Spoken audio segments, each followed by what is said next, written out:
First, I have to find the intro. All right. Wait. Thanks for tuning into the Carrie Hannah podcast. Here's your host, Bryce and Kevin.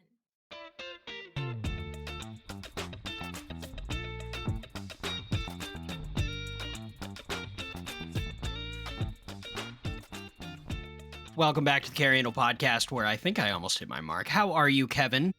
Oh, I'm wait. well, Bryce. Kevin's with me too. Wait, I forgot to do the intro. I'm well. Wait, no, you didn't. That was the intro. That was the intro. That was the first correct intro I've ever done. Wow. Where I don't reintroduce the two people that my wife introduced. That's crazy. It sounded pretty smooth to me. Hey, oh, look, and we have someone Luke. else. Hey, Hi, we have Luke. Luke. Hey, Luke. Good morning, good afternoon, good evening, and good night. Yes, Luke from Behind the Gun, Wait a minute. TFB This TV. isn't the Truman Show, or is it? Dude, isn't they're supposed to be making a sequel to the Truman Show, which I'm not sure I really want, because I How think could you make Jim a sequel Carrey. to that? I'm pretty sure the movie was definitively ended in that he escaped the simulation. Yeah. That was my understanding, Pretty but I heard much. scuttlebutt of another. But Actually, speaking of, I'm gonna totally derail the podcast right here. Have you Yes. guys heard that the Truman Show is not about Truman slowly discovering that he's in a TV show, but actually plotting his escape the entire movie, and he already knows that he's in a TV show the entire movie. so he's just like letting on, or just like slowly. Oh, like he already knows, Insane. but the beginning of the movie, he's basically already planning his escape. There's like scenes that it's totally bullshit probably, but there's like scenes where he's like digging in the garden, like before he quote unquote finds out that he's in the TV show, and in that spot in the garden is exactly where his little escape from the basement goes up into his garden. So like that's at the beginning of the movie, and then there's also other things that, like, if you were planning to escape, would you want anyone to think you're trying to escape? Now right? we So have to go back. You'd have to pretend like the entire time. Now we have to go back and watch the movie. Thank you. So is Truman just really a dumbass the entire time? He's just playing dumb. Or is he just playing dumb until he can escape? But at what point does he figure out he's in a simulation, though? That's like, at what point before the movie even starts. Before the movie even starts. So you're just like you're popping in like toy soldier style halfway into the story already. Yeah, in media res, is what that's called. I believe. Oh, yeah, it's in media res, in the middle of the story. Wow. Res. Look at Luke dropping some knowledge bombs on us. Yeah, that's the best way to frame liberal arts degree that I never got. Almost like he films guns and writes articles. So I guess we could. So I don't know if people know or not, but we've had Luke on the show before, and I mean we've been on his podcast many times. So Luke is a friend of the show. Hey Brett, well thank you. Yay. Luke is a friend in the show. Speaking of friends in the show. Oh yeah, wait. Yeah, we have Hammy to do 3D Prints and Eastern Slings Shore Company. Hammy 3D Prints is the Carrie Handle gang, 10% off. We don't get any kickbacks. We just really like Hammy, and he puts up with our bullshit. And Eastern Shore Sling Company, say that 10 times fast. 10% off is the Carrie Handle, or just Carrie Handle. Carrie Handle, one of the two. Try a couple of those. They're 10% off discounts. Friends of the channel, go support them.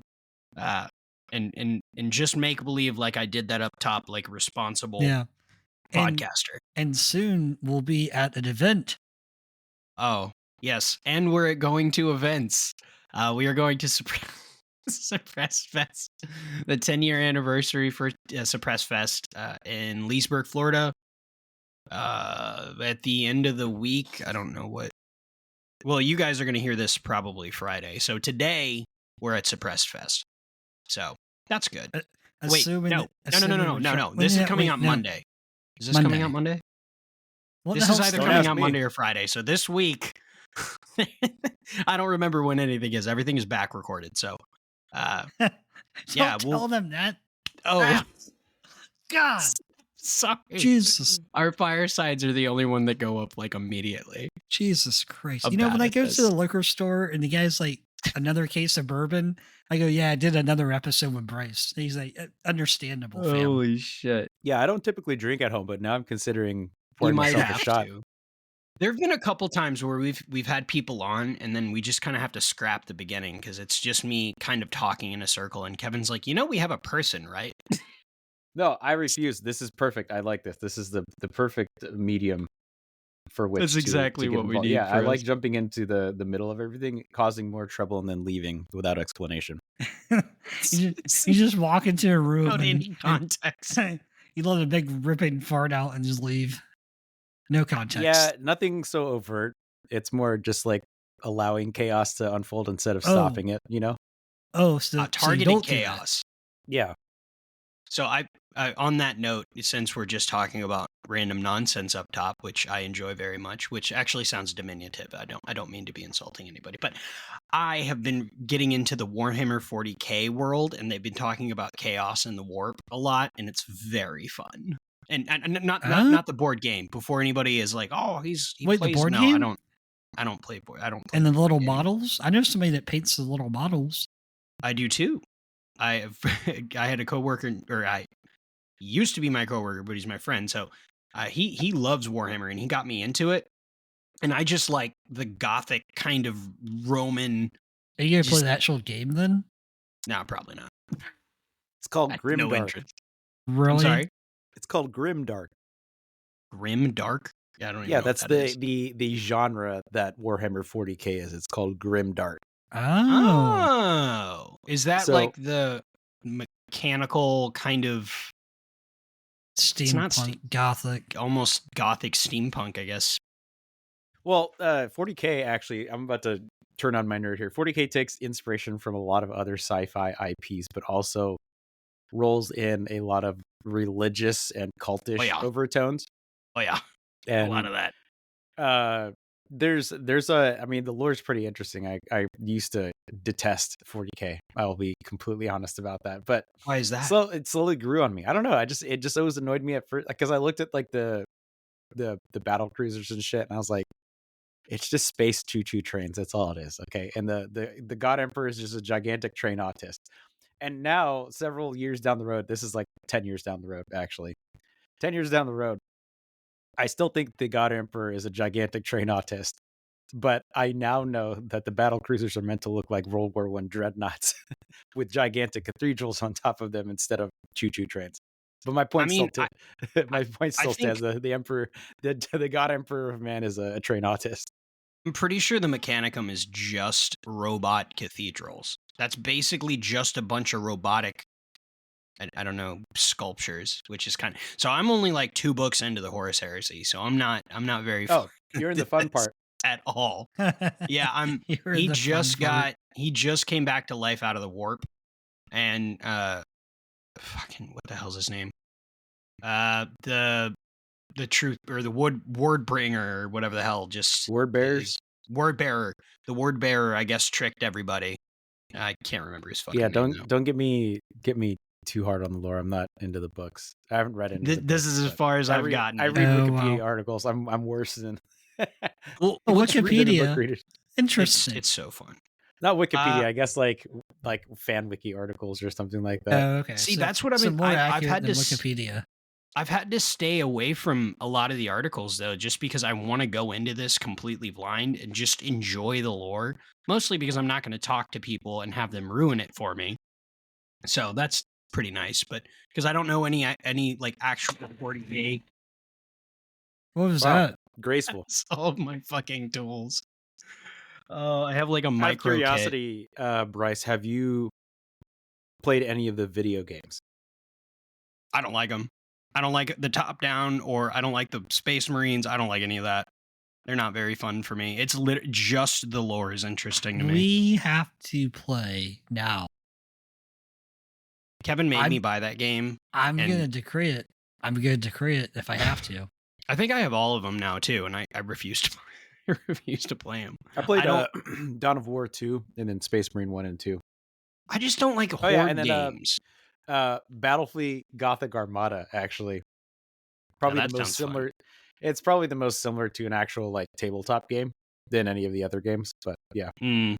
I think I got a free game from Steam not too long ago. It was a tabletop. I'm a sucker for spaceship and like base management real-time strategy games. I'm playing through BattleTech again right now. Oh, nice. Well, so I've heard that you're not moving towards the Battlefield game space then. What gives, man? What gives? Come on. I am chronically broke. So spending, what is it? It's $80 now is the standard price for video games. It's I think Battlefield was $70, but even then. That is the price of a brand new Nintendo Entertainment System cartridge in 1990.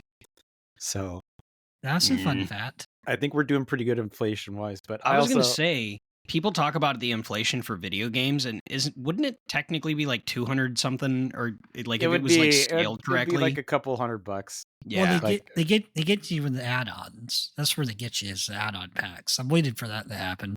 The battle packs or like the season passes. Yeah, the jump the line and skip the grind. That's part of the reason I don't want to do it. Like I don't care anymore. I think Battlefield 3 was the last like multiplayer game I really could, it's like, really enjoy interesting because there's no like microtransactions or anything like that. It was just you got the game, you played the server. Grind it out. Well, so with Battlefield, whatever the hell this new one is, but this is the first online game I was playing without Kevin, and viewers or listeners of the show will know I protest playing online. I'm so happy that you found the game you can legitimately enjoy. I'm bad at it still. I'm gleeful. I'm so gleeful. It's opening. It's your gateway game. Oh, it's the gateway game to online. No. As soon as people start talking, I'm out. Yeah, he says no. I refuse. But don't you worry, listeners and or viewers. We'll get him. Oh yeah, he's gonna try and bring me into the dark world of nonsense. So one thing I was surprised about is the Battlefield 6. It doesn't the beta felt more Zoomer brain rot than the actual game. Yeah, they changed a lot. Yeah, they definitely changed a lot. It feels a little bit more balanced, and I mean, there's still the running and Call of Duty nonsense, but it's not nearly as pervasive. The Black Ops 7's coming out soon, so all the Call of Duty funds can go over there. I like Call of Duty for what it is. Like for just classic Call of Duty play, I don't mind that. It's different than Battlefield, but it's not any less fun to me. Like when it's at its peak. I think I'm just bad at it. I think that's I mean, there's that. I mean, it's a dumbed down version of Quake. And if you've played Quake, oh yeah, and you're if bringing you don't up like Quake, really? Yeah. Wow. Quake, dude. I used to play Quake 3 in the trailer. Yeah, Quake, Unreal Tournament. Good times. I got pretty good at beating the AIs because the internet connection was so crappy I couldn't play online. Yeah, I used to play against like an army of bots in Unreal Tournament when I was a kid. That's what I spent my summers doing. Yep, pretty much. Instead of doing normal child things. I remember the sniper rifle, air quote sniper rifle, was like what was like an M16 with a scope on it. Something like that. I was like, okay, well, it's the only gun I want to use now. It's the only gun that looks real cool. I've always been I've been really disappointed with Battlefield. It's making a bunch of guns I don't like cool, or like it makes me kind of reconsider liking them. Oh, speaking of gun, that's a good, interesting point you brought up, Bryce. What gun does Bryce use as a DMR in Battlefield 6? What gun is it? You're Bryce? a fucking dickhead. I'm not a dick. What is it, Bryce? I have used it twice. Well, just tell us 3 what times. It is. Just tell us what it is. 4 times at the max. You're counting too many times. What is it? It's an EBR. I'm sorry. So what? It's an EBR. An EBR! Hear that? He uses an EBR sniper system. It must be a good system. I hate for games. EBRs so much. No, he doesn't. Now, really quickly, anybody that's like anybody that gets really excited about EBRs, you're stupid because the Sage chassis is not discontinued anymore. I mean, it wasn't discontinued to begin with. Sage just wasn't making them very actively. But there's a company that actually took over the IP or is in charge of it, maybe, and now they're all available. So they're not cool anymore. Fuck you. So what are they using for the actual rifle part of it? They're just making the chassis. I don't know who's. I mean, so I imagine you can just throw like a Springfield in there or something like that. I don't know if they sell the complete gun. I just know, I just don't remember who actually has it, but they took over the like IP for it. So they're producing the chassis and like all the accessories. So like the telescoping stock and the buffer or the mod B attachments and stuff. So you don't have to order it from that 90s website. Would you have to get like a Springfield and then take the action out? I mean, or that H&R thing that definitely isn't somebody else's rifle. Jesus. Which, I mean, is that even coming out still? Dr. Or is that Google, just another import or another? No, it's anyone's guess because H&R is always getting up to something, right? Yeah, well, they tease a lot of stuff, and then it seems like the people have it, so they just do drops. Did they just tease a 733 lower?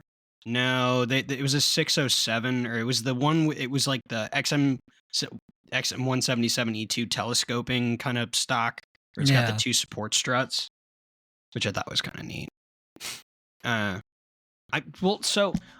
honestly, the only thing I'm concentrating right now in terms of fun guns to buy, if I was going to buy one, is I just want this fucking G36 to have a stock, but the ATF is like, nah, we're not gonna process your forms until Monday for some reason. Luke, I need your help. Well, government shutdown. I need your help, Luke. Just tell him to get an HK bungee sled. I won't condone that. I think. Thank you. I think. Single point slings are kind of dumb when, like, unless you absolutely need to cut off the stock. Yeah, I think unless you're push pulling underneath like a vest or like unless like Secret Service style an MP5K PDW, I mean, I don't really see that. So outside of an MP5K, okay. Now, to be fair, stocks are cooler. Stocks are way. Well, they are. Wait, no cheek pistols here? Nobody? No, I'm team SBR, dude. Just SBR everything. Did you ever try doing that cheek pistol thing? I did try doing the cheek pistol thing. It was okay. What were you using, like a PMR 30 or what did you try it with? I was using the what you call it, that Ruger 5.7 Abomination. Oh yeah, the definitely not Kel-Tec thing. Yeah, which cheek pistol works, I guess. It's just kind of clunky. It feels weird. Well, I was gonna say, especially when I know Rhett did some videos with the rifles and shotguns, and I thought it was pretty compelling. But then the effort to maintain the recoil control versus just me picking up a stock and letting it recoil into my shoulder. Again, you have to remember the whole point, the whole reason we're discussing this is because American gun laws are simultaneously the best in the world, but also the most convoluted and stupid. Yes. Because our short barrel rifle laws and SPS laws are fucking stupid. They make no sense. They don't make guns any more lethal. They don't make them any more concealable. Being able to put a vertical foregrip on your handgun shouldn't be a crime, but it should be very shamed. Especially, I mean, I don't know. Like now you think bad. If you think about it right now, like with all these FRTs, a TX22 with a dust cover and a vertical foregrip. Well, they make that chassis for it now. Yeah, or a chassis. Like, this is what I'm saying. Like, now that again, why, number one, the laws are dumb because, like, some idiot is just going to grab those guns and parts and be like, this is cool. I'm going to smash this together. He doesn't know he just, committed a felony. Right. But everyone else who's laws like you don't know exist. Understand. Yeah. Everyone else who understands the gun laws and is willing to go through the process is also thinking, like, the reasons these laws exist is not, like, they're not preventing any like crimes, right? Like, because number one, like, some of the configurations are just absolutely stupid. But on the other, the other side of it, it's just, it doesn't make any sense. Like, why would you? They just feel like gotcha laws. I mean, like I don't know, like take the SBR law, for example. Do you think putting a stock on an AR-15 receiver, like a low receiver, and then mating it to a 2-inch upper is going to create a concealable weapon in any sense of the word? Maybe if you put like a 10-round magazine in it and the lowest of low mounted sights. But even then, you're still talking like that's like a 16 or 17-inch long object that you have to Wow. quote unquote conceal, right? Is I that was an gonna say, SDR in your pocket, or are you just happy to see me? dude, I had a hell of a time trying to make a bedside gun because I don't know if you saw Yeah. the picture of that weird like chop pistol grip thing that I have. That's based off of like a 635 or what like CAD guys used to do and lop off the bottom of like the pistol grips. But the idea was to make it like sleek and it's got the CAC mini buffer tube and all that stuff. But it's still the size of a fucking rifle. You just chop the stock shorter. Like it's still ungodly. It's a 10. And granted, It's a rifle. it's a 10.3, but I like it. I don't know. I could see the use for short barrel rifles, like small PDW size rifles. But I don't. Yeah, but you're not hiding that under. I mean, maybe in a duffel bag, but even then, I mean. Yeah, of course, in a duffel bag, but you could just look like a weirdo wearing a trench coat everywhere. Yeah, of course, a duffel bag, but then you're thinking like a criminal, right? Yeah, that's a fair point. You're thinking like a criminal. Like a criminal would want to conceal a gun to take into a place. So like that's why the laws are being made for criminals. They're not being made for like sane human beings. I mean, I try to hide guns and take them places I'm not supposed to have them. Not legally, Bryce, obviously, but let's not cop to any felonies. No. I just mean crimes. in terms of going into hotels or going to play like in a place or having a rifle bag in my truck doesn't look great, but having a nondescript. What the fuck are those savior bags? The black savior bags? They're not bad. They don't scream immediately rifle bag as long as you don't have fucking Velcro shit all over it. I like the Magpul rifle cases, the single rifle cases. Those are great. Dude, there's so much money for a bag. They're kind of worth it because it's Magpul, baby. I saw Hop's video, and the whole time he's like, I mean, you can put a sling on it. That's cool. I like it, but it's a lot of money. And then I was like, it can't be that bad. Click, click, click. Holy fuck. Yeah, they're expensive to sell. Savior equipment's okay. And then there's another company that makes like really simple, like one rifle cases. That's all I want, right?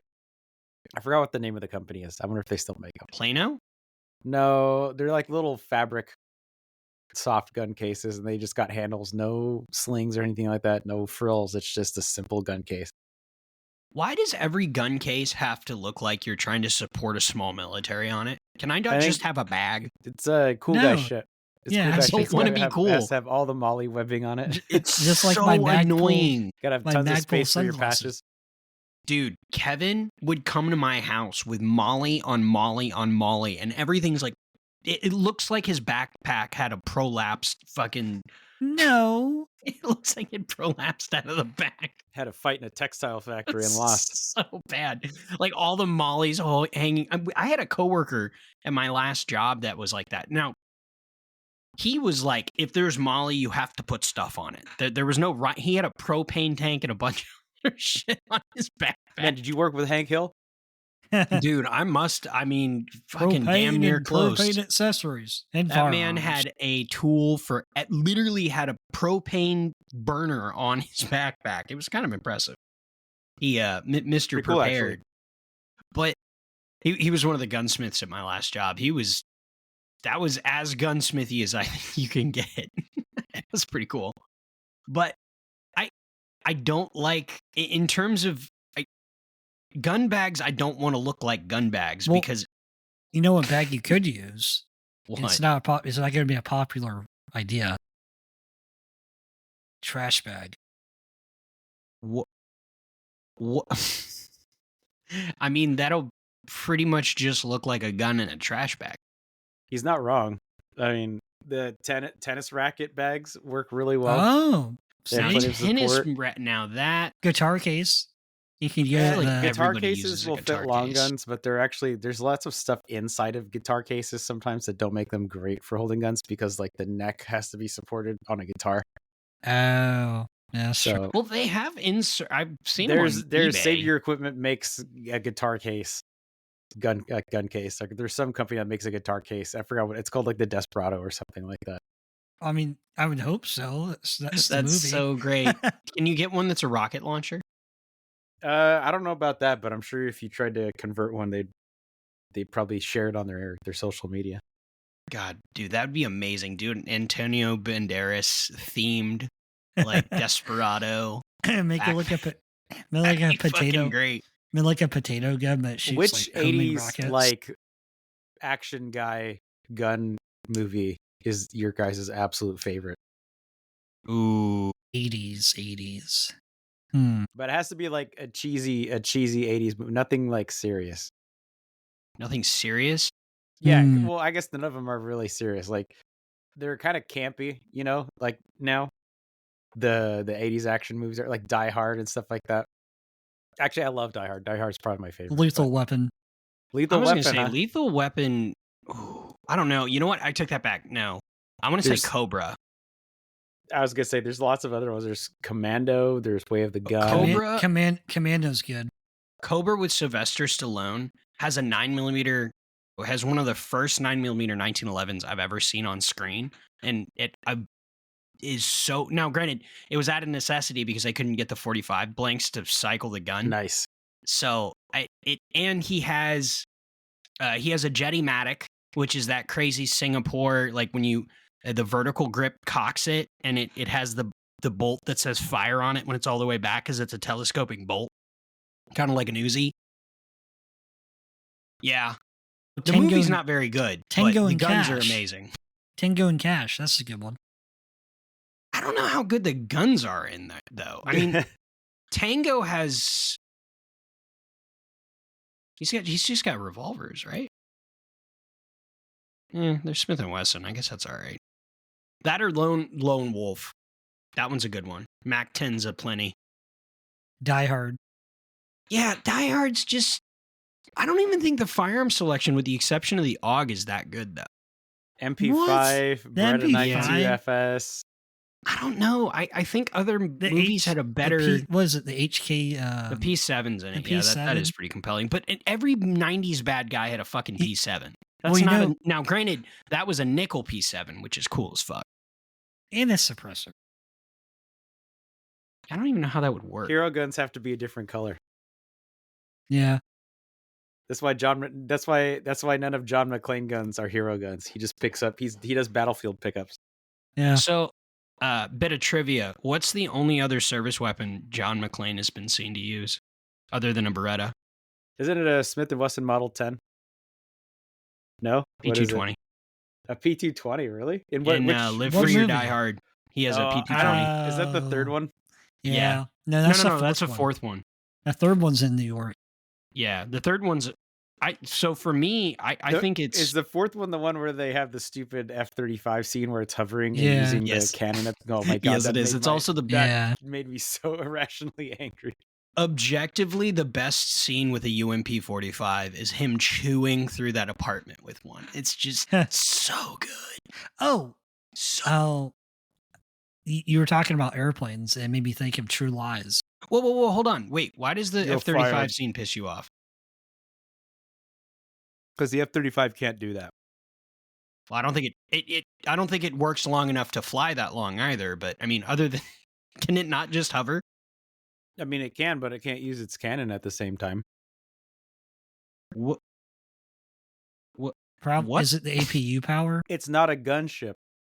Well, it's I guess more reconnaissance and like directed strikes. You wouldn't want to use the F-35 that way. The vertical takeoff and landing system is literally only meant for that.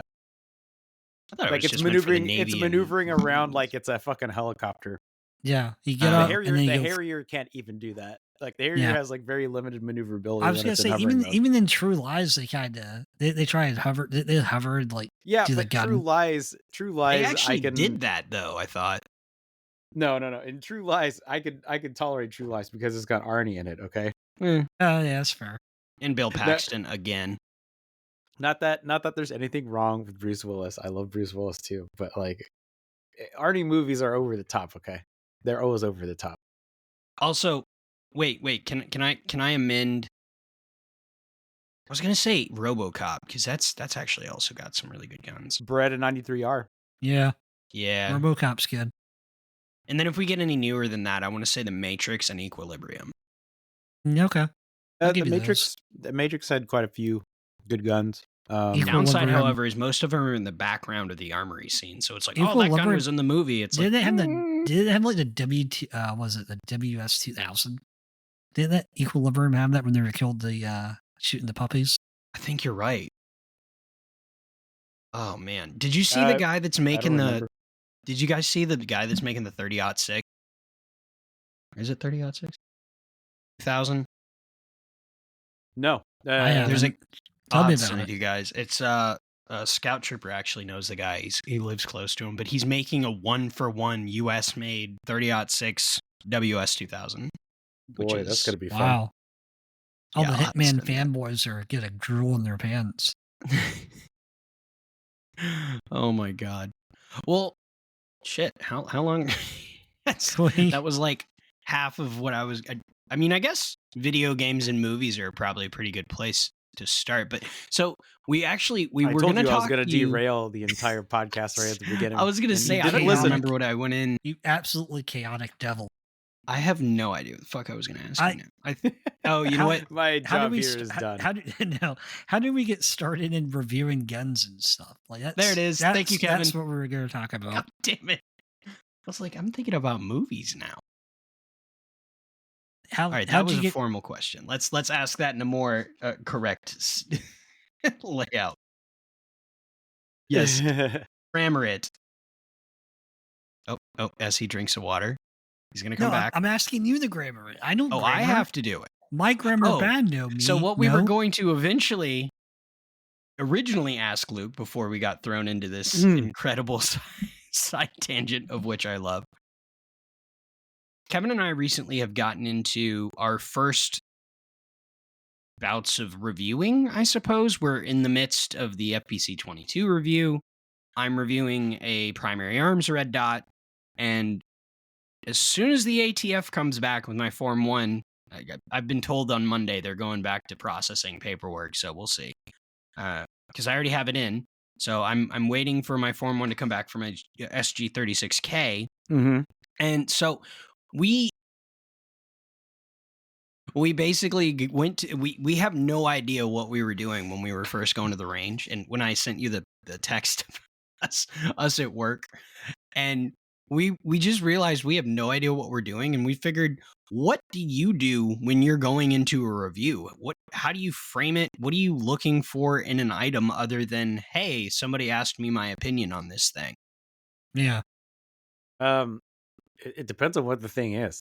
It's like the crux of the question. Like, what is the item for, and does it do the thing that the item is for? That's basically like the beginning of it. Like, so for guns, it's very simple. The first question I have to answer is, does the fucking thing work? Like, if I put ammo in it, if I gas the thing up and pull the trigger, does all the mechanics work? Does it go bang when I pull the trigger? Does it not go bang when the safety's on? You know, can I take it apart and put it back together and everything still works? You know, stuff like that. It's kind of hard. Like, it depends on kind of like what your angle is. And like in product journalism, I guess like the review angle, I suppose, is you're trying to evaluate whether or not the product is good for its intended purpose, for its intended customer, right? So like the FPC 22, that's basically like supposed to be a compact foldable plinker or a backpack gun, right? Like I don't really know who it's for, because it kind of does a whole bunch of things like weird, in my opinion. I would much rather have just like a takedown. Like I don't know, like they kind of did, like they basically like made it a 1022 with a Keltec. What is it called? The folding Keltec, the sub 2000. Sub 2000. Yeah, sub 2000. So I don't know. I suppose like when I go to the range and I'm shooting guns, it's like it's all about like, what is this gun for, and like of course like accuracy. I'll test things for like reliability, accuracy, durability. Okay, like so anodizing, real quick, finishes, like all sorts of stuff. Like, how's the thing put together? Are the components good?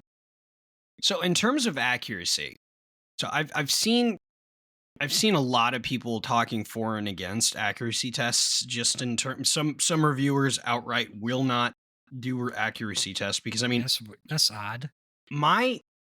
I've always had kind of an issue with accuracy tests in that, how much am I testing my skill versus the skill of the rifle? And the way I was able to rationalize that was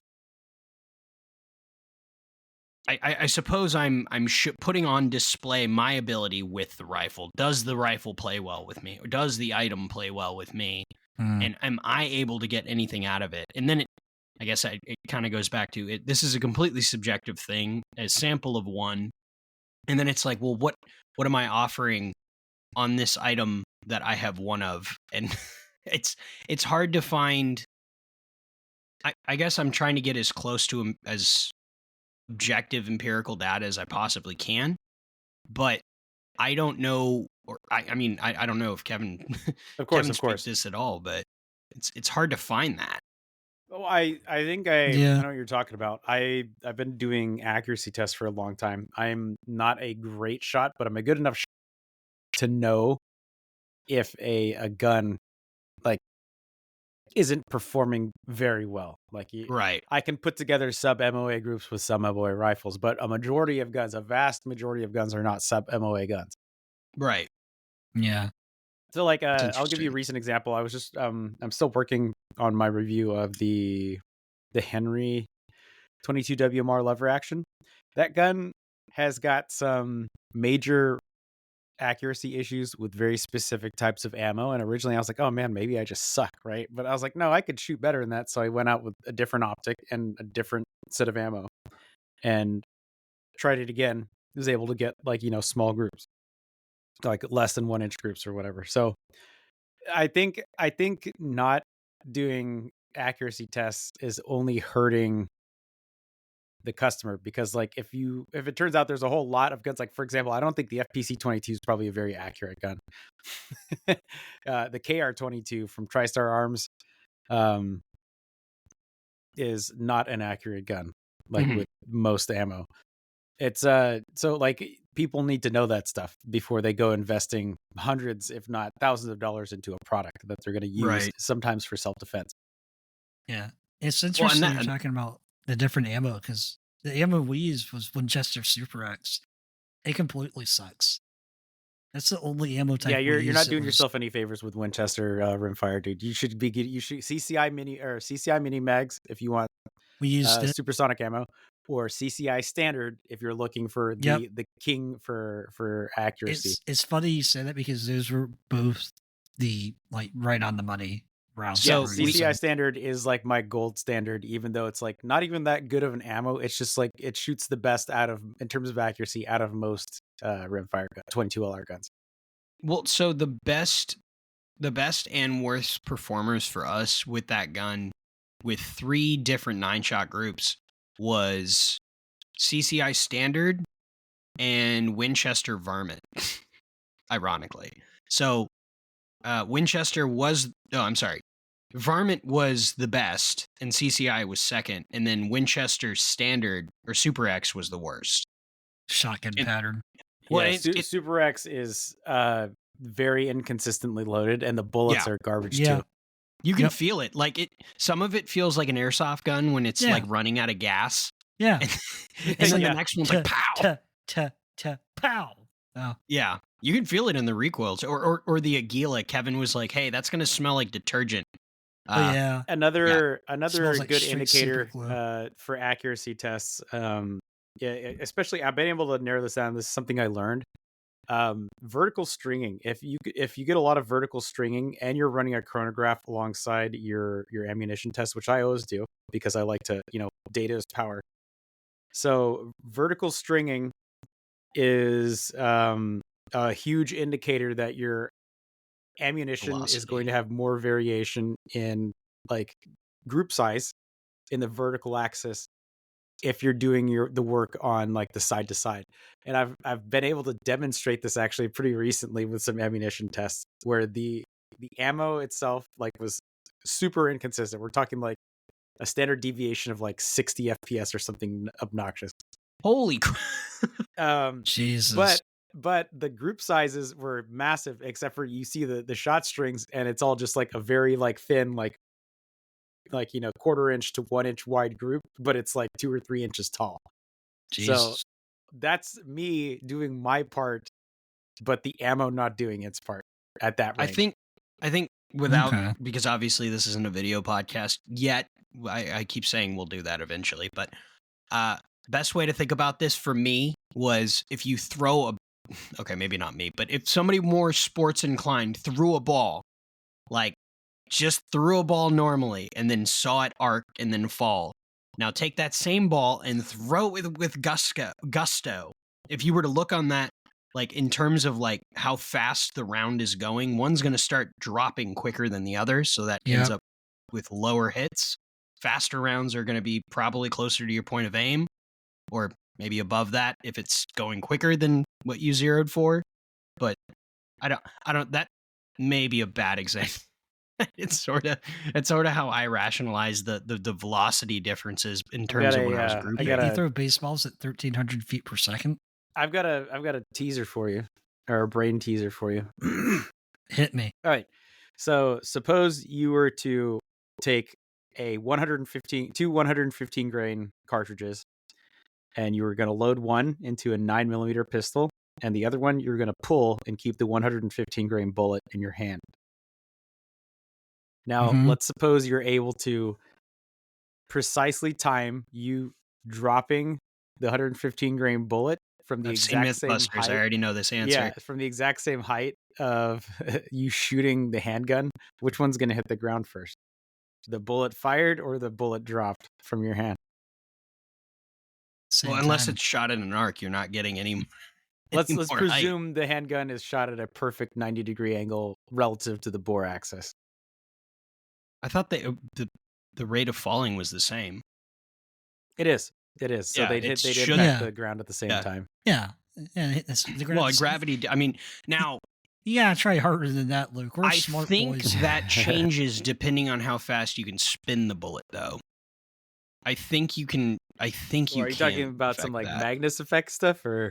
Yeah, but you have to get it moving. Now, I don't know if this works on like bullets, but I think they do that with like artillery.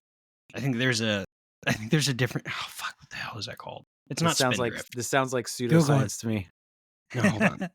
That's the best kind of science. I don't even remember the fucking name of it. I'll be right back. I have to go take my colloidal silver. What? Okay. What? I don't even know what that means. Ballistics kind of annoy me, which is hilarious because it's in my Instagram handle and everything. Because it's like you're trying to get like you're basically doing like what a lot of people like go to college for for your hobby. I mean, that's the math. That's a lot of hobbies, though, right? Math and physics put together. Ask me harmony. Why I'm half a meteorologist. Why are you half a meteorologist? Why are you half a meteorologist? Because the pilot's license, you have to basically do a crash course, English crash course. I almost had a stroke there. It is a crash course, dude. If you get the wrong flight instructor, dude, those guys will yell at you. Imagine.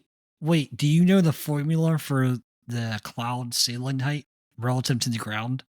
Yeah, what is it? It's like the air dew point like multiplied by like 4 or something like that. I forgot. It's like every 1,000 feet. So like is this just IFR or VFR? No, this is just a weather thing. Oh, just you learn it in private pilot school.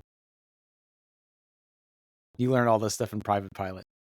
So, when you're a private pilot, do you not have to do like visual versus instrument, or is it like I have no frame of reference? Flying via instruments is basically like without reference to the outside world, and that's a separate rating that you get after you get your private pilot license. But it is a skill that is taught during private pilot, just for familiarization and also for like emergencies. Like if you happen to find yourself in IMC conditions, like inside clouds when you shouldn't be, you should be able to use your instruments to safely get the plane out of that situation and back to where you can see. So you're in VFR. Where did ballistic aviation come from as a name? I just realized I don't think literally because I like guns, so ballistics, like that's the one thing I did, and planes, which is the other thing I do. So do you ever put guns and planes together?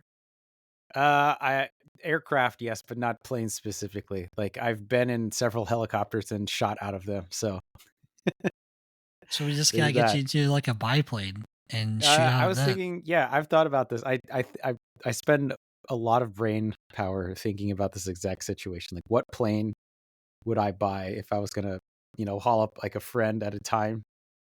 It'd have to be slow, right? Because if it No, was I mean, too quick of a most plane, any plane that I would be able to afford is most definitely going to be slow. So I think that's just a given. this is a more realistic. A Piper Yeah, this is a Cub, realistic thing. Yeah, a Piper Club. yeah, I'm thinking like a mall or something like that, or basically a high wing aircraft with like doors that fold up, essentially. Yeah, or that can be removed. I think about it a lot. Like, what kind of plane would I buy? Well, So I could like call up my buddies and we could go shoot like what's the hogs or one that they something like use that. in Alaska? Is there one they use in Alaska? There's a The lot one of with the planes they big use in fat Alaska. tires. Oh, dude, you're talking of like that's just a type of tire. Like you can stick the big tires on almost any plane. Yeah, Yeah, but isn't there? Don't they? It's not a Cessna. It's like one of the ones that people use for like short stopping. You Yeah, have to be able to short stop. I thought they're like really light too. I mean, I don't know dick about planes. I know as much about planes as I do about cars. I feel like Luke might know, but he just he's just being cheeky. No, I mean, there's like So the what you guys are talking about is like it's a bush plane. Well, yeah, but bush plane is like an entire like class of plane built for a specific purpose. I just needed to remember the class, not the specific plane. I thought you were talking like it was like, is it like a Cessna or like a Mall? There or we go. No, I just meant like I that. class. I was trying to picture it. Here comes the specifics. I know. I can't help myself. I try to be a precise individual. Well, it's the autism, man. I'm sorry. Just that. Yeah, that's what it is. So puzzle. I'm gonna try to bring this back to guns really quickly. You mentioned the FPC-22. You're doing your own review on one? I already started. I did my first impressions on it so far. So very reliable so far. Yeah. Yeah, we've had. So I have. So you're saying you don't see anything over like a 1022 or something comparable in terms of what you're thinking on it so far? Because I don't want to obviously spoil your whole thing. But it's not any more concealable. It's actually bulkier than a. I don't know. I feel like I'm being unfair. It's for the price it is and the features you're getting. I think it's okay. It's not my preferred way to do like a folding stock 1022. Yeah, that's fair. If that's what I'd say. If I'm going to fold the gun, I might as well take it down. Otherwise, I would rather have a much shorter barrel and just have a collapsing stock or a folding stock, Yeah. Okay. At least the gun is operable when the stock is folded, with a 1022 or most rimfire gun. Yeah. Initially I cared about using the kind of like when G30 you fold a G36, it's like, but you can shoot it too because it goes through the stock. Mm-hmm. But I don't know what kind of utility am I getting out of something that I can shoot when it's folded? Stowage. But does it matter if it shoots if I'm just stowing it? Well, think about it like this. You're not the gun that can be shot while it's stowed can also be zeroed while it's stowed and have an optic that's further back. If you notice the FPC-22, you can't put like an actual rifle optic on it because where's the pick rail? It's attached to the business end of the gun, i.e. the version that's attached to the barrel, which is where the optic stack should be, right? Because you want it to stay zeroed to the barrel. Yeah, stay on the... Mm-hmm. Well, I don't know if that handguard's staying zeroed like that, though. Yeah, it's a plastic handguard. So that's why, like, accuracy wise, like, I don't know, like, if it's just me or if I'm like I got loading into it too much. Yeah, because like that is a thing that people do. They'll load way too much into like a stock or a chassis, and even on AR-15s, like even though it's connected to the barrel nut, and everyone's like, oh, like it won't flex. You can, if you're loading into a bipod, you're definitely flexing the system there a little bit at least. So Lukewarm Photo, if you guys aren't familiar with him, you should look him up. He did a barrel deflection test with like a Mars upper and the Ridgeline Defense upper, like the whatever the hell that thing is called, and then like the one piece, MRP or whatever upper. And so he was trying to find and then the that Springfield chassis, the thing they bought the IP from, that one crazy, like, I don't know if you guys know what I'm talking about, but it has that I don't. massive like aluminum the chassis. Springfield ATC. There you go. Yeah. So he did deflection tests on all of them. Obviously, the ATC did the best because it's physically guarding the entire upper. It's just wrapped in it. But he had a very in-depth test. But the idea was, even with the one-piece MRP upper, it still had barrel deflection. Like when you load into something hard enough, I mean, it's a long barrel relative to where it's attached and how you're flexing on it. So the deflection's definitely going to be there. But, so in terms of the actual 22 or the FPC, going back really quickly on the FPC 22, I think it is a little bit too much money. I think 600 or what is it? Street 500, something like that. $599 or $499. FPC 22. Now, granted, Kevin and I have an incredible bias because this is like our first review, but I don't know. I mean, yeah. See, I mean, I like it for what it is, but you know what? I I think that it's actually expensive for what I found. Nah, I don't know. I found one for $450 on Sportsman Guide. So that's what I'm saying. Like MSRP is $549. Typically, street price you can count on being about $125 less, depending on where you're buying from. Yeah. But, okay, so we're talking $450. Now, what other semi-automatic, magazine-fed rimfire rifles can you buy out there for that much money? Do they work though? You could buy an optics ready with a Picatinny rail ready to go in a normal configuration, i.e., you can put like a higher magnification scope optic or scope optic English. I really am having a stroke. You could have a higher magnification optic on it for like $240, like a Ruger 1022. Takes commonly available magazines that are pretty inexpensive. Now I will hand a M&P, the M&P 22X that's coming out that everyone saw.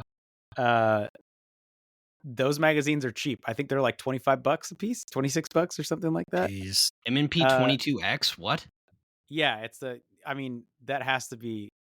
You guys may have to redact this entire part. No, I'm pretty sure they announced it already. No, it's out. I'm looking at it right now. Yeah, there we go. Yeah, the M&P 22X. So it takes M&P 22X. So if you're looking for a pistol rifle combo, okay, I'll give it to you there. That is a cool rifle to have along a cool pistol. Why didn't they release this sooner? That's sick. It's still being worked on. I got to see a prototype version that had like raw unfinished parts, but it wasn't in like firing condition. Dude, this is cool.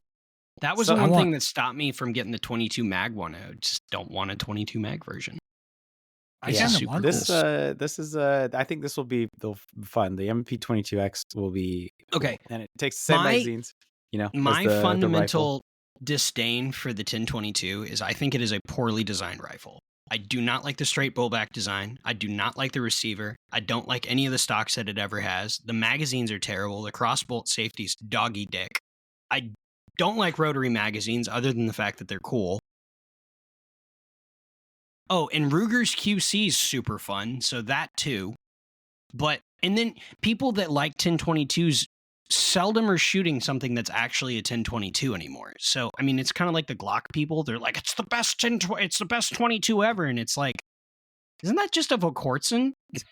And then then it's like, I fundamentally hate. So the FPC 22 at least isn't completely blowback. Like it has a weird lever lock, I think, based on the trigger disconnect or something. But does it? Oh, I thought it was like a ball bearing or something like that. Yeah. Oh, wow. Maybe it's that, but it's not like true blowback. So at least, I don't know, it's slightly better design. Now, one thing I will say that I hate to admit is how incredibly easily you can get your grubby little mitts on a 1022. Yeah, they are very cheap. It's literally half the price of the FPC. Yeah, but the FPC feels like a design, like a purpose-built gun. Just, I fundamentally do. I think maybe I've never owned a 1022, okay, now you're just speaking from ignorance. You can't say that it's. I've shot a bunch of them though. I've been shooting the Ruger 1022 platform since I was able to walk. See, I shot one when I was a kid, and I didn't like it then either. I thought the bolt was stupid. Like I just now in several different configurations. So. I just have never liked them. I never got to shoot the one we had because my. I get what Smith is trying to do with the FPC-22, and I honestly think that it's an okay effort. And think about it like this: I'm old. I keep saying that, right? But the battery of arms, the manual of arms for Ruger 1022 is incredibly simple for me to remember. That bolt lock release. I cannot tell you how many times me and Hop have forgotten or fumbled the charging handle on the FPC-22. That's fair. I guess it's not even. It's not in a logical place. If you want to argue that it's like, oh, well, it's the same as an AR-15. Okay, well then where are the AR-15 controls? Yeah, on that pistol. I will say that I'll give you you the crossbolt safety is kind of aids. I kind of fumbled with it too. I was using it. If you're gonna try, you're doing, you're half-assing a whole bunch of different things. It's weird. I don't care about. It should have had a thumb safety. Yeah, thumb safety would have been perfect. Yeah, and I don't know why they didn't do that. Also, why is it so fucking hard to take apart? I mean, allegedly hard to take apart. Oh God, I wouldn't know. Also, the other thing, I don't like how the magazine releases in the stock are set up. You have to press the opposite side to release. Yeah, and it's really annoying, and you can never catch them right. Just so that Smith & Wesson, if they're listening to this podcast, or anyone from Smith & Wesson watches this podcast or listens to it, just so you know that I'm not dogging on Smith & Wesson because I dislike them.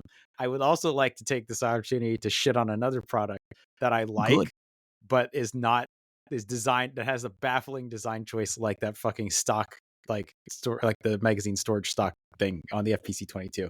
Okay. The Meprolite MVO series, great glass, good reticles, 2 types of illumination, uses the normal battery, big tube size, good magnification range. Yeah. The magnification throw lever is backwards from every other Arkin's optic. like that. Arkin Optics does it too. Well, I'm never buying an Arkin Optic then. Dude, I hate it. It has to be clockwise, or don't talk to me. It's almost unforgivable. So now, it's bad. I took a urban precision rifle class with Jordan from Meprolite. So Jordan knows that I'm being honest about this. And I told him, we did a podcast about this, and I asked him if he knew why Meprolite made that decision, and he couldn't tell me. So is it like a European thing or something? Because I see it on Asian scopes. Yeah, it might be, because my Chinesium LPVO has it. Well, yeah, hey, that doesn't matter. We're Americans, okay? The globe speaks our language for aviation. The globe should speak our language for optics as well. Well, I was gonna say Arkin's definitely only selling in the US, so why? Oh my God. I don't think that's an excuse, because Crimson Trace optics are made in the US, or not made in the US. They're made in the Philippines or something like that. And the throw lever is clockwise for magnification. I hate that. That is one of the biggest things I cannot stand. Well, it also, when you're pulling a throw lever into your field of view, it's super annoying. That's I know that's kind of stupid, but when I'm on glass and I want to I don't want to have to reach over my gun to mag in, because I think that's retarded. But yeah, it's kind of dumb. Yeah, baffling design choice. I think it's in the case of the FPC-22, I think it was a case of what was the simplest thing they could do? Yeah. For the mechanism, instead of what was the most ergonomic thing they could have done, because there's definitely more ergonomic way to make those magazine releases in the stock. I have seen some replacement stocks for that. I actually kind of like the storage capacity. More that, hey, it's all together. There's 60 rounds on the gun. That's pretty convenient if I'm going to throw it in the back of a truck. I just not necessarily for hiding it, but in terms of how it folds. By the way, it folds in an annoying way in terms of the chamber is proud of everything. So the dirtiest part of the rifle gets on everything, which is seems kind of odd. No. Yeah, I was folding the gun when we were leaving the range, and obviously I'm wearing a white shirt, and my wife loves when I wear a white shirt. Also, really quickly, forgot to thank Hannah up top. Thank you for putting this episode together, Hannah. Sweetheart. We really appreciate it. So thank you, Hannah. Thank you, Hannah. Yes. Yeah, I gotta be better about that. She's basically the reason this podcast exists. Yep. Ever since she took over, it's gone nothing but up. Yeah. We've only had good experience. People aren't being forgotten. I don't invite people, and then they go, "Hey." Yeah, I forgot you guys. Well, I didn't forget you guys. I was just late. No, you were actually right on time. Funny actually, enough, no, you were fine. If anything, I got stuck playing Battlefield, and I kind of got distracted. Oh yeah, you did. Oh fuck. So I don't know. My final verdict on the FPC 22 is still out right now, but I think I'm leaning towards like it's gimmicky, but it's not bad. It's like if you're looking for another rimfire gun that's unique and not just another AR, it's not just a 1022. I guess like you could buy worse guns. Yeah, like you could definitely buy worse guns. You could waste your money on a KR-22 from TriStar Arms, which absolutely doesn't work after 100 rounds. Can't wait to hear that review. Because the Turkish can't do anything right. Dude. No, they can't. Oh man, even the Winchester, the what is that? The Wildcat?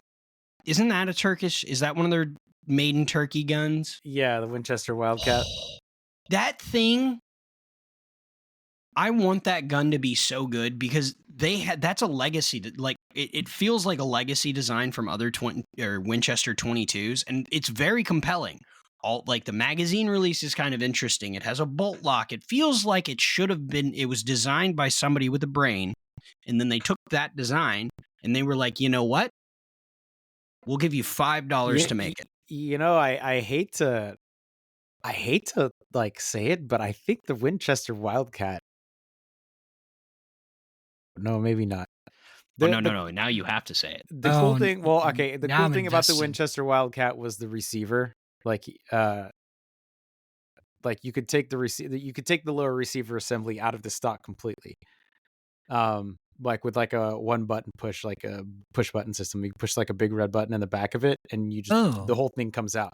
Oh, it had cool. an ambidextrous magazine release, like when you put your hand over, you can cup like where your hand would catch the magazine as it fell out, and you just pulled back on both sides, like with these inline magazine releases.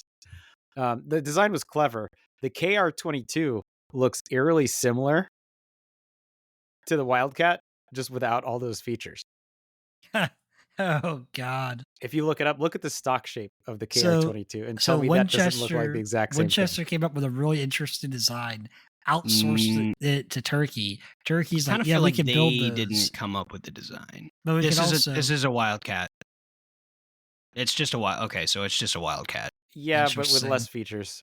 Yeah, it doesn't have the magazine release. They took the 1022 I'll give them this. Both the KR-22 and the Wildcat are compatible with BX-15, BX-25s, and like aftermarket 1022 mags. Mm-hmm. The Springfield didn't even get that right with the Springfield 2020 Rimfire series. The also Ruger BX, the Ruger BX1 magazines are compatible. BX-15s, BX-25s, and Butler Creeks are not. I remember I saw your video. That was in your video. Yeah, it was. No, that was a different. I remember that because I was sitting at the range and I was like, "There's no way these don't fit," and I was just like flabbergasted that they don't fucking fit. I was angry. That's actually really funny. Yeah, well, I don't know, man. It's rimfire guns are so frustrating because every time someone comes out with a new one, there's almost more than one thing I can find wrong with each new release. Right. Well, so we were talking. We had Jesus Christ. We had Chris Baker on the show. Sorry about that, Chris. Chris Baker on the show from Lucky Gunner, and we were talking to him about how I love Chris. Chris is a great guy. Great content, great dude, really fun to have on, and we'll talk about. I steal his information all the time for my own purposes. Well, you should. It's great information.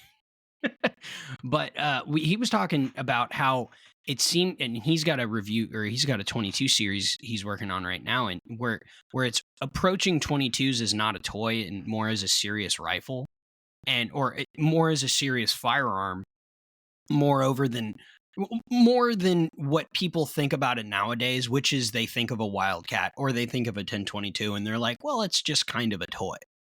And I think it's interesting. Kevin and I were trying to go at the FPC a little differently in terms of like, if we're just going to treat this gun very badly, will this thing stand up to being used and abused or neglected?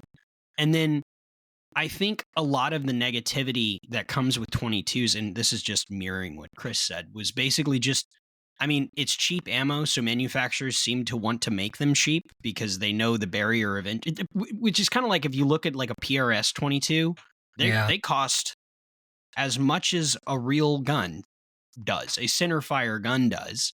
And then if you look at, I'm sorry? I said right, yeah. So, and then, but then the flip side of that is then you have I know when people hear 22 to me, or when I'm talking about the 22, they're thinking, oh, this is just, it's plinking. It's immediately plinking. There's no serious use case. There's no respect for what it is. I mean, a lot of people, I think, look at 22s like they would look at a BB gun.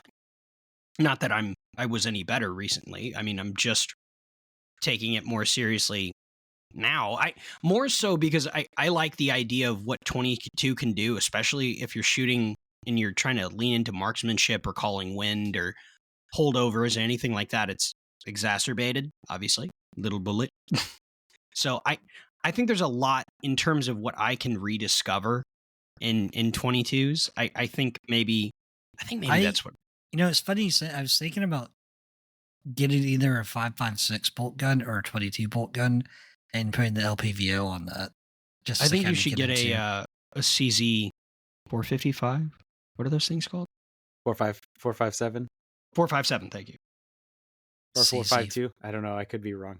I've been looking at wiring diagrams with numbers and letters on them all day. So don't ask me what numbers and letters. What, for your Sasquatch lights? I'm going to for my Sasquatch lights. Wait, why are they called Sasquatch lights? Because I ordered something off of Amazon and it was supposed to be one thing, and in typical Amazon fashion, I got the other thing. Do you drive a Tacoma? I do. Yeah, that tracks.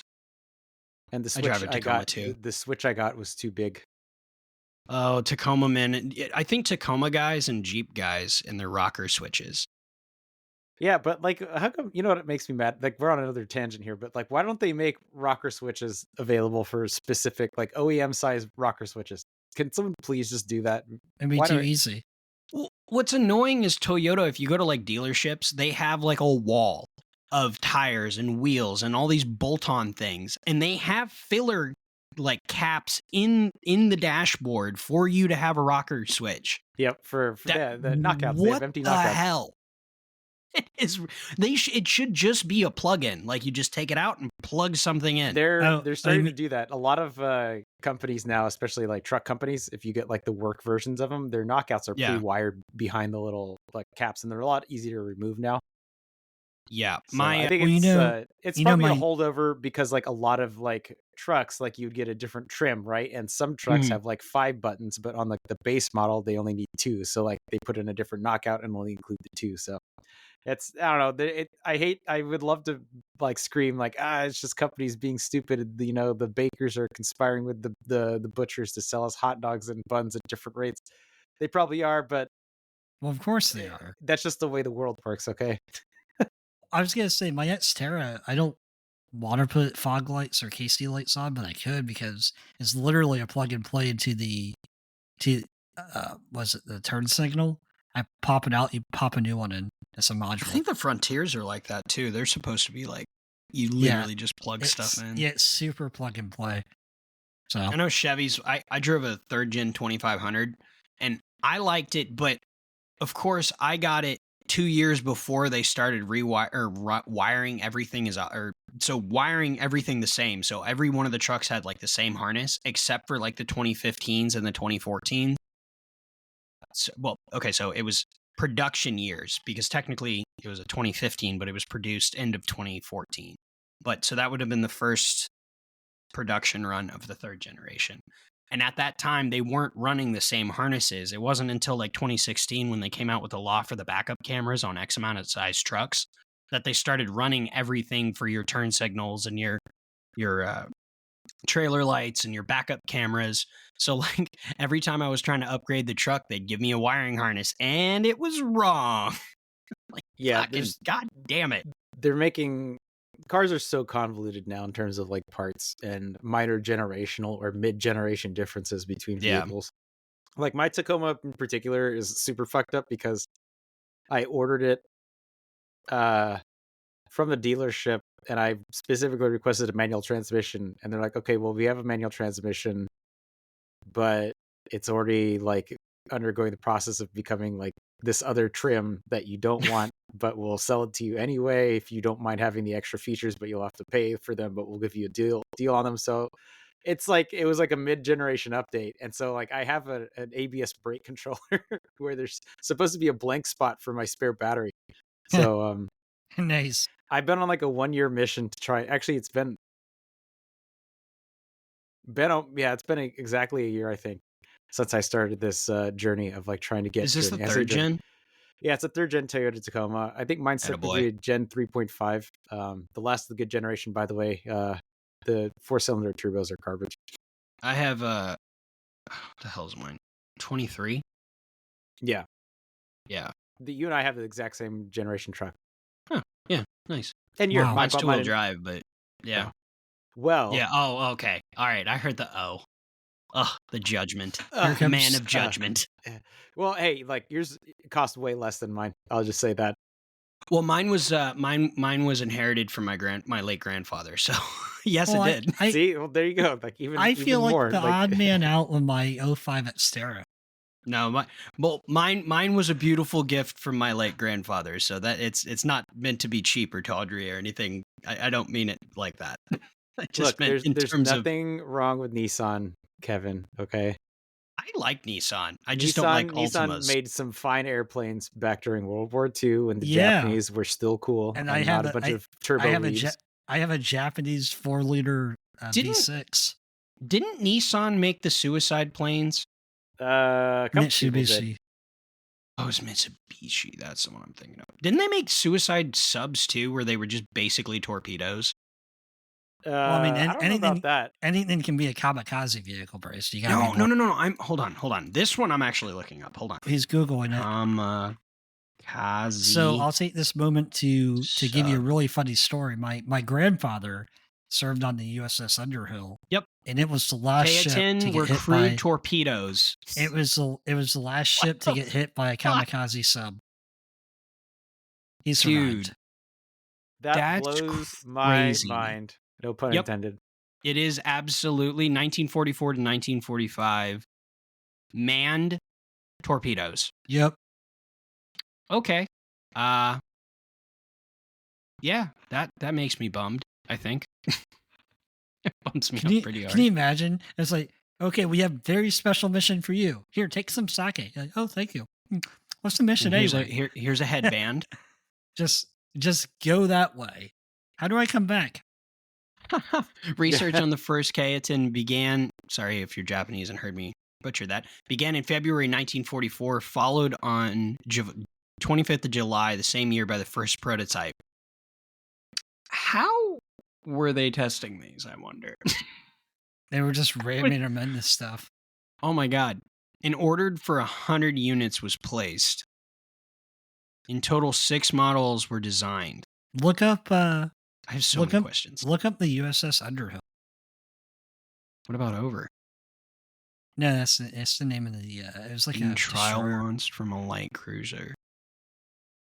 What happens if you miss? You just don't go home. You're just like, you know what? It's not even worth it. Wasn't there a story in the Fallout game about that? Like some guy was supposed to be like dead after the war, and he just ended up not going back. Yeah, it was a Fallout 4 or Fallout 3, maybe. Did you ever watch Godzilla 1 or was it Godzilla? The original Godzilla? No. The one they released a couple -1. It's like it's supposed to harken back to like the original kind of vibe.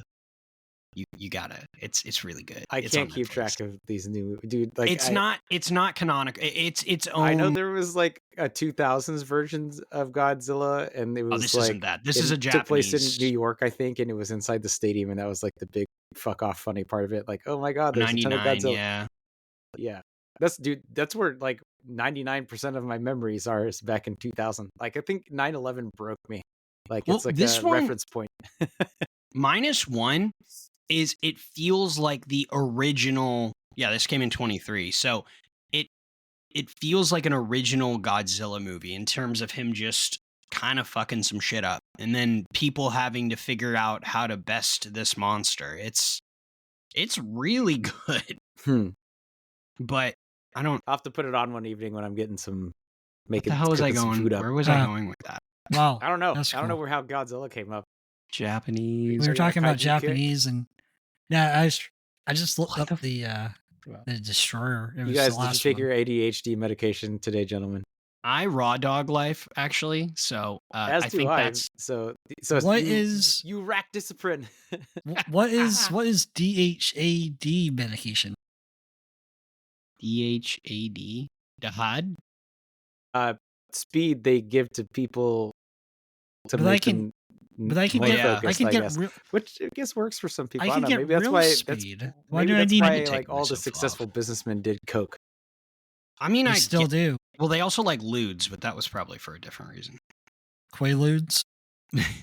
But I actually had to take myself off ADHD medicine. I don't like amphetamines. That shit. I don't like that at all. You know, That I makes me think feel gross. there's other types of medication, isn't there? There's something called isn't there Vyvanse, which is basically a non methamphetamine version of it. I'm really I am by no means advocating that you take any sort of mood no. altering substances. I don't or condone the use of stabilizers. 99% of medications. So I mean, I have a very similar opinion. Not for any kind of moral stance or anything. Just personally, I've cultivated this weirdness for 30 some odd years, and I like who I am, and I feel weird. And I know it's all psychosomatic. Even when I have an allergy medication where they're like, oh, it's also an antidepressant. If I take it, I know I'm probably not feeling any different, but I can't help but think. I feel like I'm being influenced all the time, and I'm like, nope, I won't take this. Like when I was quitting nicotine, are you easily suggestible? Interesting. Probably. I mean, when I was quitting nicotine, well, yeah. So when I was quitting nicotine, they gave me a antidepressant that was supposed to help, and I took it for 2 days, and I couldn't do it. Like it felt. I didn't feel like me, and I like me because I have to live with me in my head. So Yeah. So if we suggest the FPC-22, we're suggesting you're highly suggestible. Oh my god! I heard somebody the other day, a very critical true crime guy that I really enjoy. Fucking can't remember. Matt Orchard. I really like this guy, and I follow him on Patreon, and he was talking about how he's very suggestible, which I found really funny because true crime stuff is all a bunch of really hypercritical thought. But he was like, I'm only that way when nobody else is talking to me. And I identify with that. Except I think I'm protected because I'm fueled by spite. So I don't know how. Yeah, Bryce's spite knows no bounds. Yeah, so if you tell me to do a thing or I should think this way, I'm gonna be like, no. Yeah, you ever wonder Just why he out hasn't of played spite. War Thunder yet, Luke? That's Nope. why. Nope. That's I will absolutely not. why. He won't touch War Thunder with a 10-foot pole. Nope. I You cannot should, do that's it. fine. I don't. Okay, I'll say this too. I don't advocate anyone wasting any of their time on video games. But if you play video games, I'm not gonna hate on you. I'm just saying you could be doing other things with your That time. is You could play. I play ironic. video games, but I know there's better things I could be doing with my time than playing video games. Like playing more video I mean, games? if we're gonna be, that's completely subjective, right? I mean, what's better than getting happiness? Easy serotonins. There's chores you could be There's doing. literally We're everything. getting to a point. Like the other day, I was gonna sit down and play some BattleTech. I fucking love me some BattleTech. You know, I'm fucking great game series game, whatever. But you know what I did instead yesterday? I started working on my truck because I've been putting that off for like months. I mean, that's interesting. I like working on my vehicle. And then I cleaned a bunch of other things and all this other stuff. So like, trust me, there's other things you could be doing. But I'm not gonna hate on you for playing video games. I'm just saying. What if you play a game where in the game you play a game, and in the game you play a game, and then in the game you play a game? All right. So are you trying to simulation theory me over here? Gameception. Gameception. Holy shit. All right. Oh, wow. I didn't realize how long we'd been talking. Okay, well, because it's fun. Dumb. Well, no. So that's what I was about to say. Is if we go too much longer, our average viewer isn't God damn it. See, I can't even keep track of what our medium Well, is. time is Our just a flat average listener circle, might man. tune out. We recorded a 2-hour one by accident with I fucking typically keep our my podcast over on TFB's Behind the Gun podcast if you want to go listen to that. Shameless plug right there. If you I want to go like listen to that. that, I I was about to typically have you keep do that anyway. the episodes to about between 30 minutes and an hour. I say not necessarily because I'm accusing anyone of not being able to pay attention for something much longer, because a lot of times some people just want to have noise in the background, and it's nice to have some familiar voices like saying shit and laughing, and like there's people around. I get that, but I typically have my episodes between 30 minutes and an hour because that is the average commute for most people. So we copied your damn you and your time. science. Damn you and your it's not scientifics. science. It's called common sense, Kevin. Yeah, I would say it's the I don't average. know what this. I don't know what's so common about the sense you have here, sir. Yeah, fine. It's wisdom that I've learned. It's learned wisdom. All right, fine. That's we'll leave you to that. Well, I'll leave you at that today. It's wisdom. I love that. All right, well, Luke, thank you for coming on again. Thank you for having me on. It's a pleasure to talk to you, boys. Absolutely, as always, and I mean, obviously, we'll have you back on. Of course, anytime you want. Yeah, absolutely. Well, Kevin, we've already asked him all the other weird random questions. It's too late in the episode to do anything else. Oh yeah, it is way later than I normally do. Hit normally this is supposed to happen like a half Just hour earlier. Don't let me derail you next time. Oh, no. Derailed that's what we hope for, because it makes things go a lot easier. We'll get you back. Don't you worry. We're on yours. We'll get you right back. Yeah, we're just gonna bring up something completely off the wall. That's what we'll have to do. All right. Well, thank you so much for tuning in, and until next time, thanks so much. Hit it. Hey, you made it to the end of the video. Very cool. You should like and subscribe on Facebook and Instagram and Twitter and Spotify. You should listen there too. If you aren't they listening to this on Spotify right now? Well, they could be, but there's also YouTube podcasts, so all of the places. We always forget where we post this stuff. We don't know where this is. Thank you for listening wherever you're listening to, but you should also like the other places that we are. And Who are we, and what the hell are we doing here? Yeah, I don't know how we got here. So thank you for letting us talk directly into your ear holes. Yeah, right to the brain. Thanks for listening. Bye. Adios.